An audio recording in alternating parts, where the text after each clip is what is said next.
Hi అండి. నేనైతే 100 day challenge ఏమీ స్టాప్ అయితే చేయలేదు. నా ప్రాఫిట్‌ని బుక్ చేసుకున్నప్పుడు నేను వీడియో అనేది చేస్తాను. మీరిక్కడ చూస్తున్నారు అనంతరా స్టాక్‌లో నేను ఎంట్రీ అనేది తీసుకున్నాను. ఇంకా నేను ప్రాఫిట్ బుక్ చేసుకోలేదు. బుక్ చేసుకున్నప్పుడు ఆ డేని నేను కాలిక్యులేట్ చేసుకొని నేను మీకు వీడియో అనేది పోస్ట్ చేస్తాను. ఎందుకంటే స్వింగ్ ట్రేడింగ్‌లో ప్రతిరోజు వీడియో చేయడానికి మనకు అవకాశం ఉండదు. బికాజ్ మనం హోల్డ్ చేసుకుంటేనే మనకు ప్రాఫిట్ అయితే వస్తుంది. నేను మీకు చెప్పాను ఆల్రెడీ, నాకు టైం లేక నేను స్వింగ్ ట్రేడింగ్‌కి స్విచ్ అయిపోయాను. సిచ్యువేషన్ ఆఫీస్లో ఫుల్ బిజీ కాబట్టి అని. So profit and loss statement కూడా నేను మీకు మే మంత్ చూపించలేదు కదా. ఇప్పుడు ఈ మే మంత్ అండ్ పిఎన్ఎల్ స్టేట్మెంట్ని నేను మీకు చూపిస్తాను. ఈక్విటీలు కూడా ఇంట్రాడే కొన్ని తీసుకున్నాను. ఒక 3-4 డేస్ తీసుకుంటే నాకు ప్రాఫిట్ అనేది ఏం బుక్ కాలేదు. సో అప్పటి నుంచి నేను స్వింగ్ ట్రేడింగ్కి ఇంకా స్విచ్ అయిపోయాను. బికాస్ మీకు చెప్పాను నాకు టైం లేదు సిచ్యువేషన్ చార్ట్ చూడడానికి, సిచ్యువేషన్ లేదు అని.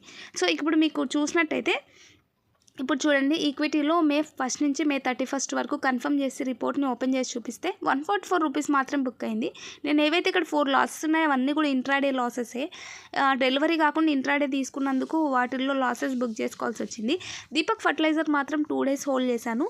3% వచ్చింది క్యాపిటల్ మీద. 463 రూపీస్ అనేది బుక్ చేసుకున్నాను. వీడియో ఇంత లేట్గా పెడుతున్నానంటేనే మీరు అర్థం చేసుకోవాలి సిచ్యువేషన్ అనేది.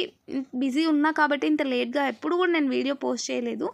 సో ఇంకా ఆప్షన్స్లోకి వెళ్ళేసి చూస్తే మనకి 19,000 ప్రాఫిట్లో ఉన్న వాళ్ళం 642కి వచ్చేసాం. అంటే లాసెస్ లాస్ట్లో 10,000 టు అబౌవ్ లాసెస్ అనేవి మనకు బుక్ అయ్యాయి కాబట్టి సో అర్థం చేసుకుంటారని అనుకుంటున్నాను. So thank you so much for watching.